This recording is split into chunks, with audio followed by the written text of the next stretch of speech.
তো মান মান করে ভাগ করিস যাতে কেউ কম না করে। আরে না, আমি আবার হমন হমন ভাগ করা হয়।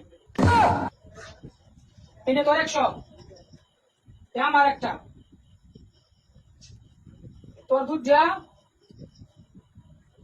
আমার দুধ যা, এই তোর 3টা, আমার 3টা। বন্ধু তোর এনে তো বেশি দেওয়া যায় কেন? আরে না, গন্ডা গন্ডা ভাগ করছি। ও বন্ধু, তুই তো আমার 100 বেশি দিবি করছিলি। এ বন্ধু, তোর আমি লুডু খাওয়াইছিলাম, এটা। ও বন্ধু, গাড়ি ভাড়া না থাক, আমার লোকে আমার বন্ধু মানুষ, তখন থেকে গাড়ি ভাড়া নিয়ে যায়। তাহলে বন্ধু ঠিক আছে না, তুই থাক, আমি যাই গা।